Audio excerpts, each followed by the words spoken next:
بسم اللہ الرحمن الرحیم۔ مجھے کبھی اندازہ نہیں تھا کہ محلے میں کوئی واقعہ ہوتا ہے اور ہم سب حیرانی سے اس کی کہانیاں سنتے رہتے ہیں۔ اسی طرح کا ایک دن میرے اپنے گھر میں بھی واقعہ پیش آئے گا، اور وہ بھی میرے اپنے بھائی کی ایسی حرکت کی وجہ سے جس کی شادی ہم نے بڑی مشکل سے کرائی تھی، مگر جب صبح کمرے کا دروازہ کھولا گیا تو اس کی بیوی وہاں مردہ حالت میں ملی۔ ہم عام طور پر کبھی بھی ان کے کمرے میں نہیں جاتے تھے، لیکن آج صبح صبح انہیں جگانا تھا کیونکہ ہمارے گھر میں ایک رسم تھی، اس لیے میں ہی آگے بڑھی۔ میرا نام صبا ہے، میں دلہا کی بہن ہوں۔ جیسے ہی میں نے دروازہ کھولا، سامنے کا منظر دیکھ کر میں سکتے میں آ گئی۔ ایسا لگا جیسے ہمارے گھر پر قیامت ٹوٹ پڑی ہو۔ اب سب لوگ میرے بھائی سے سوال کر رہے تھے، اور جب اس سے پوچھا گیا کہ اس نے یہ سب کچھ کیوں کیا تو اس نے ایسا جواب دیا کہ ہم سب نے اپنے کانوں کو ہاتھ لگا لیے۔ اس نے کہا کہ وہ مجھے میرا بھائی جس کا نام منصور تھا، ایسا شخص تھا جسے دیکھ کر محلے کی لڑکیاں اور خاندان کی عورتیں کہا کرتی تھی کہ جس سے بھی اس کی شادی ہوگی وہ بہت خوش نصیب ہوگی۔ وہ پڑھا لکھا بھی تھا، سمجھدار بھی تھا اور دیکھنے میں بھی نہایت خوبصورت تھا، لیکن ہم یہ ضرور جانتے تھے کہ وہ کچھ گستاخ اور غصے والا انسان تھا، بلکہ یوں کہنا بہتر ہوگا کہ وہ حد سے زیادہ اصول پسند تھا۔ آج اس کی شادی تھی۔ جب اس سے پوچھا گیا کہ اسے کیسی لڑکی پسند ہے تاکہ ہم رشتہ تلاش کریں تو اس نے صرف جملہ کہا، مجھے بات ماننے والی لڑکی چاہیے۔ امی نے حیرت سے کہا کہ بیٹے، آج کل لڑکے تو کہتے ہیں لڑکی دبلی ہو، موٹی ہو، گوری ہو، اور تم کہہ رہے ہو کہ بات ماننے والی چاہیے؟ کسی کے چہرے پر تھوڑی لکھا ہوتا ہے کہ وہ فرما بردار ہے یا نہیں۔ منصور نے کہا، یہ آپ لوگوں نے دیکھنا ہے، اس کے گھر والوں سے پوچھے، اس کے پڑوسیوں سے پوچھے، کیونکہ ہمسائے سب سے زیادہ جانتے ہیں۔ مجھے تو بس ایسی لڑکی چاہیے جو میری بات سنے۔ میں اور امی کبھی اس معاملے پہ پڑے ہی نہیں تھے کہ بھائی کی شادی کرنی ہے پھر بھابھی آئے گی، لیکن چونکہ منصور آج کے زمانے کے مردوں جیسا نہیں تھا، بلکہ ہر رشتے کو اس کی حد میں رکھنا جانتا تھا، اس لیے ہم نے اس کی شرط کو اہمیت دی۔ چنانچہ ہم اس نتیجے پر پہنچے کہ کوئی سیدھی سادی بھولی بھالی لڑکی تلاش کی جائے، کیونکہ جو معصوم ہو وہی بات مانتی ہے، اور آج کل جو لڑکیاں کم پڑھی لکھی ہیں انہیں معصوم سمجھا جاتا ہے۔ آخرکار ہمیں ایک لڑکی مل گئی، سائرہ۔ وہ شکل و صورت سے بری نہیں تھی، مگر کوئی بہت حسین بھی نہیں تھی۔ ہاں، وہ نہایت پیاری، سادگی سے بھری ہوئی اور کم پڑھی لکھی تھی۔ اس کے والدین بھی سیدھے سادے لوگ تھے۔ وہ بہنوں میں سب سے بڑی تھی اور پورے گھر کو سنبھالنے والی تھی۔ ہمیں لگا یہی وہ لڑکی ہے جس کی تلاش تھی۔ یوں ہم اسے بیاہ لائے۔ شادی کے دن وہ بہت چپ چاپ بیٹھی ہوئی تھی۔ گھر میں بہت سے لوگ تھے، کچھ عورتیں آخری وقت تک اس کے پاس بیٹھی رہی۔ ان میں میری چچی بھی شامل تھی جو اپنی بیٹی کا رشتہ منصور کو دینا چاہتی تھی، مگر ان کی بیٹی ضرورت سے زیادہ تیز ترار تھی، اس لیے میرے بھائی نے صاف انکار کر دیا تھا۔ چچی بہت باتیں کر رہی تھی، مگر جب میں قریب جا کر بیٹھی تو معلوم ہوا کہ وہ دعائیں دے رہی تھی۔ وہ میری امی کے پاس بھی بیٹھی تھی۔ امی نے تب مجھے ایک عجیب سی بات کہہ دی۔ امی نے کہا، جب منصور اور سائرہ کو ایک ساتھ بٹھائیں گے تو پہلے تو منصور کو مٹھائی کھلانا، پھر وہی مٹھائی سائرہ کو کھلانا۔ میں نے حیرت سے پوچھا، کیوں امی؟ امی بولی، اگر وہ اپنے شوہر کا جوٹا کھائے گی تو ہمیشہ اس کی غلام بن کر رہے گی۔ میں نے کہا، امی یہ کیسی باتیں ہیں؟ آپ کب سے ایسے عقیدے ماننے لگی؟ چچی فوراً بول اٹھی، ہاں ہاں ایسے ہی ہوتا ہے، اور ایک کام اور کرنا، سائرہ کو کرسی پہ بٹھا دینا اور منصور کو اس کے سامنے کھڑا کر دینا، کہہ دینا کہ تصویر بنانی ہے، بس منصور کا پورا سایہ اس پر پڑے گا تو وہ ساری زندگی اس کے زیر اثر رہے گی۔ مجھے ان باتوں پر ہنسی بھی آ رہی تھی اور غصہ بھی، کیونکہ ان میں کوئی عقل بات نہیں تھی، مگر امی اور چچی کی آپس میں ہمیشہ بنتی تھی۔ ان دونوں نے سائرہ سے کچھ باتیں الگ سے بھی کی تھی، مگر ہمیں نہیں پتا وہ کیا تھی۔ رات کو سب لوگ سونے لگے، تھوڑی ہی دیر گزری تھی کہ اچانک ان کے کمرے سے کوئی عجیب سی بھاری آواز آئی، جیسے کوئی وزنی چیز زور سے زمین پر گری ہو۔ آواز اتنی تیز تھی کہ گھر والے سب چونک گئے۔ میں نے امی سے کہا، امی دیکھنا چاہیے کہ کیا ہوا ہے، کہیں کوئی چیز ان پر تو نہیں گر گئی؟ امی نے گھبرا کر کہا، پگلی ہم کیسے اندر جا سکتے ہیں؟ تو اپنے بھائی کو جانتی ہے نا، ہم نے دروازہ پیٹا تو وہ الٹا ہمیں ہی پیٹنے لگ جائے گا، رہنے دے، کوئی چیز گری ہوگی، دوبارہ تو کوئی آواز نہیں آئی؟ آواز بھی دوبارہ نہیں آئی نا؟ تو ایک کام کرو، ذرا وہاں جا کر کھڑی ہو جاؤ، تھوڑا سا کان لگا کر سنو، کوشش کرو کہ کیا باتیں ہو رہی ہے، لیکن 5 منٹ بعد واپس آ جانا۔ میں نے کہا ٹھیک ہے۔ میں اسی طرح ان کے کمرے کے باہر تھوڑی دیر کھڑی رہی، مگر بڑی احتیاط سے، کہیں ایسا نہ ہو کہ انہیں احساس ہو جائے کہ میں باہر موجود ہوں۔ اندر سے کوئی آواز نہیں آئی تو میں واپس آ گئی۔ ویسے بھی وہاں کھڑے ہونا مجھے اچھا نہیں لگ رہا تھا۔ خیر، میں نے آ کر اپنی ماں کو تسلی دے دی کہ کچھ نہیں ہوا، آپ ٹھیک کہہ رہی تھی، شاید غلطی سے کوئی چیز گر گئی ہو۔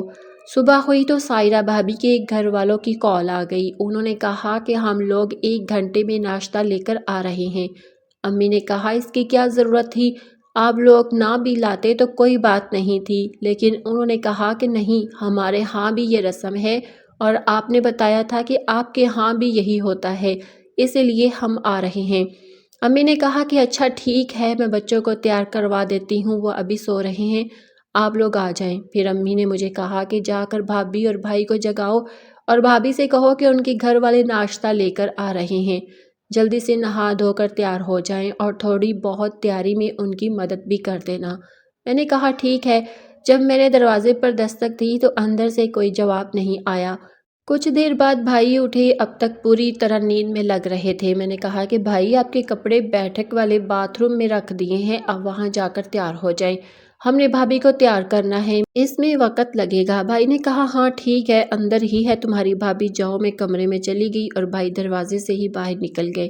ان کے کپڑے سب کچھ بیٹھک میں رکھا تھا۔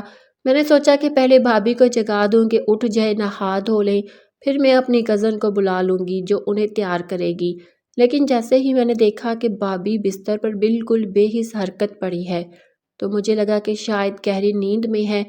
جگاتے ہوئے تھوڑی ہچکچاہٹ ہوئی، مگر جیسے ہی میں نے انہیں ہاتھ لگایا تو مجھے عجیب محسوس ہوا۔ میں ایک عام گھریلو لڑکی تھی، زیادہ فلمیں یا ڈرامے نہیں دیکھے تھے، اس لیے فوراً سمجھ نہیں آئی کہ کیا معاملہ ہے۔ میں انہیں جگاتی رہی مگر وہ نہیں اٹھی۔ پھر جب میں نے تھوڑا زور لگا کر انہیں اپنے طرف پلٹا تو میری چیخیں اتنی بلند تھی کہ نیچے گیٹ پر کھڑے لوگوں نے بھی سن لی۔ سب لوگ دوڑتے ہوئے اوپر آئے اور جب انہوں نے یہ منظر دیکھا تو حیران رہ گئے۔ بھابھی اس دنیا میں نہیں تھی، وہ جا چکی تھی، ان کا جسم سرد ہو چکا تھا۔ ہم سب سکتے میں تھے، یہ کیا ہوا، کیسے ہوا؟ ان کے جسم پر نہ کوئی زخم تھا نہ کوئی نشان، وہ اب بھی دلہن کے لباس میں تھی، انگوٹھیاں پہن رکھی تھی، چوڑیاں ہاتھوں میں تھی اور ماتھے کا ٹیکا بھی اپنی جگہ موجود تھا۔ یہ سب دیکھ کر ہم سمجھ گئے کہ معاملہ سنگین ہے، لیکن پھر بھی یہ سوال ذہن میں تھا کہ آخر ایسا کیا ہوا کہ ایک دن بھی نہ گزرا اور وہ اس دنیا سے چلی گئی۔ ابھی ہم اس صدمے سے نکلے ہی نہیں تھے کہ ان کے والدین اور بہنیں بھی گھر میں داخل ہو گئی۔ آتے ہی اپنی بیٹی کے بارے میں پوچھا، ہماری زبانیں کنگ ہو گئی، کیا جواب دیتے؟ جس بیٹی کو انہوں نے کل ہمارے حوالے کیا تھا، آج وہی بیٹی ہماری نظروں کے سامنے لاش بنی پڑی تھی۔ ہمارے ماموں جو بیرون ملک سے شادی پر آئے تھے اور ڈاکٹر تھے، انہوں نے چیک کر کے تصدیق کی کہ لڑکی اس دنیا میں نہیں رہی۔ ادھر بھائی ابھی تک بیٹھک میں تیار ہو رہا تھا، جو وہ باہر آیا تو منظر ہی بدل چکا تھا۔ سب لوگ اس کی طرف لپکے، بھابھی کے والد بھی آگے بڑھے اور کہا، کیا کیا ہے تم نے میری بیٹی کے ساتھ؟ تم نے اسے مار ڈالا۔ ان کی حالت دیدنی تھی، ماں بے ہوش ہو گئی، بہنیں بیان کرنے لگی، ہماری بھابھی ابھی 24 گھنٹے بھی ہمارے گھر میں نہ رہی تھی، ہم نے اسے جانا تک نہیں تھا، پھر بھی دل بھر آیا۔ جب بھائی کو پتہ چلا تو وہ بھی حیران رہ گیا، اس کے چہرے پر بھی دکھ صاف نظر آ رہا تھا، لیکن ساری رات تو وہی کمرے میں تھا، لہٰذا جواب بھی وہی دے سکتا تھا۔ بھائی نے کہا کہ مجھے کچھ نہیں پتا، میں تو اسے بالکل ٹھیک چھوڑ کر گیا تھا، وہ آرام سے سو رہی تھی، میں نے کوئی بات نہیں کی اس سے۔ لیکن ہمارے ماموں نے معائنہ کر کے کہا کہ دیکھنے سے یوں لگ رہا ہے، انہوں نے کہا کہ دیکھنے سے تو یوں لگ رہا ہے جیسے اسے اس دنیا سے گئے ہوئے 7-8 گھنٹے گزر چکے ہوں۔ میری امی نے میرے بھائی کی طرف دیکھا اور کانوں کو ہاتھ لگا کر کہا، تجھے کیا کہیں، اب یہ تو نے کیا کر دیا، تو ہی جواب دے گا، تو ہی سب حقیقت بتائے گا، کیونکہ اب سارے لوگ تجھ سے ہی سوال کریں گے، سارا الزام تیرے ہی سر آئے گا، بتا تو نے کیا کیا بیٹا، کیا کیا ہے تو نے؟ میرے بھائی نے کہا کہ میں نے کچھ نہیں کیا، لیکن اس کے چہرے سے بالکل ظاہر ہو رہا تھا کہ وہ سخت پریشان ہے، جیسے اسے اندر ہی اندر معلوم ہے کہ اس نے کیا کیا ہے۔ میری بھابھی کے ماں باپ نے کہا ہم پوسٹ مارٹم کروائیں گے، پھر سب کچھ خود بخود سامنے آ جائے گا۔ یہ کوئی معمولی بات نہیں ہے، ہمارے گھر کی بیٹی، ہماری اولاد اس دنیا سے چلی گئی ہے اور یہ سب آپ کے گھر میں ہوا ہے، ہم اسے ہرگز نہیں چھوڑیں گے، ہم تمہارے بیٹے پر مقدمہ کریں گے۔ وہ لوگ لاش کو لے گئے۔ میری امی نے کہا وہ میری بہو تھی، اس کی میت کو یہیں رہنے دو، ہم ہی اس کا کفن دفن کریں گے۔ لیکن میری بھابھی کی ماں نے سخت لہجے میں جواب دیا، آپ اور آپ کے بیٹے نے جو کرنا تھا کر لیا، اب ہمیں کرنے دیں، اور وہ لاش لے گئے۔ کچھ دیر بعد بھی ہمیں پولیس اسٹیشن سے فون آ گیا، انہوں نے بھابھی اور امی کو بلایا، میں بھی ساتھ گئی۔ وہاں پہنچے تو انہوں نے میرے بھائی کو حوالات میں بند کر دیا اور کہا کہ جب تک یہ واضح نہیں ہو جاتا کہ لڑکی کیوں اور کیسے مری ہے تب تک وہ پولیس کی حراست میں رہے گا۔ حالات اس قدر بڑے تھے کہ ابھی تو ہم نے اپنے بھائی کے سر پر صحرا باندھا تھا اور اب وہ جیل کی سلاخوں کے پیچھے کھڑا تھا اور پیار سے بیائی ہوئی بھابھی اس دنیا سے جا چکی تھی۔ پوسٹ مارٹم ہو گیا، انہوں نے کہا کہ رپورٹ 3-4 گھنٹے بعد ملے گی۔ اس دوران بھابھی کو غسل دے کر ان کی آخری آرام گاہ یعنی مٹی کے حوالے کر دیا گیا۔ یہ سب شام تک ہوتا رہا۔ بھائی ابھی تک جیل میں تھا اور ہمیں اس سے بات کرنے بھی نہیں دی جا رہی تھی۔ شادی میں آئے ہوئے بہت سے لوگ ہماری مدد کے لیے ادھر ادھر دوڑ رہے تھے، لیکن جب تک رپورٹ نہ آتی کچھ نہیں ہو سکتا تھا۔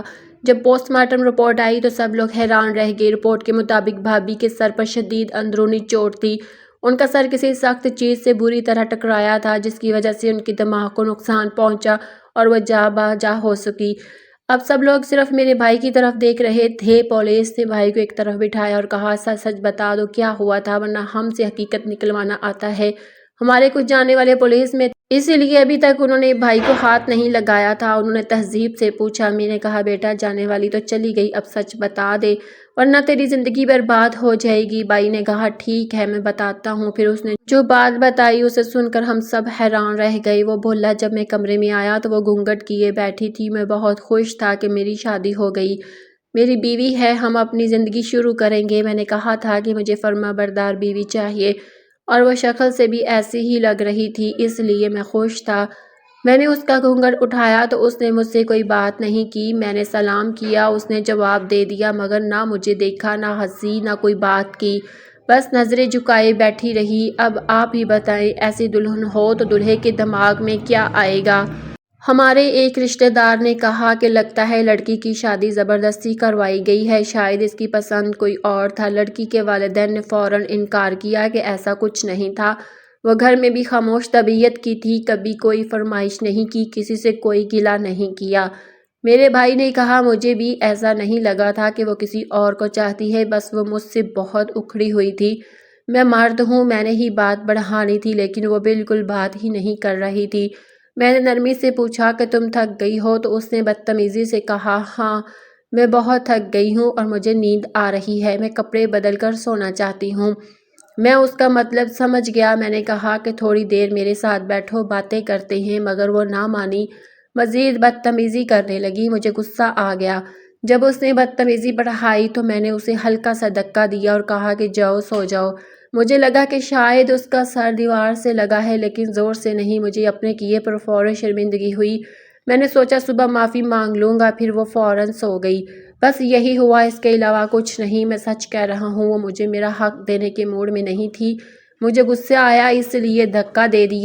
میں خود صوفے پر سو گیا تھا۔ پوسٹ مارٹم رپورٹ میں اور بھی باتیں تھیں جو بھائی کی بات کی تصدیق کر رہی تھی، لیکن اسے اندازہ نہیں تھا کہ اسی ہلکے سے دھکے نے اس کا سر اتنا اندازہ نہیں تھا کہ معمولی سے دھکے کی وجہ سے اس کا سر اتنی زور سے لگے گا کہ وہ دنیا سے ہی چلی جائے گی۔ یہ سارا معاملہ اسی دھکے کی وجہ سے ہوا۔ بات بگڑ چکی تھی، بھائی کا کیس بھی پھنس گیا تھا کیونکہ لڑکی کے والدین بار بار کہہ رہے تھے کہ اس نے ہماری بیٹی کو دھکا دیا اور اسی وجہ سے وہ مری۔ ہم اپنا کیس واپس نہیں لیں گے۔ وقت گزرتا گیا، دن بیتتے رہے اور نوبت یہاں تک آ گئی کہ اگر وہ لوگ معاف کر دے تو مسئلہ حل ہو سکتا ہے۔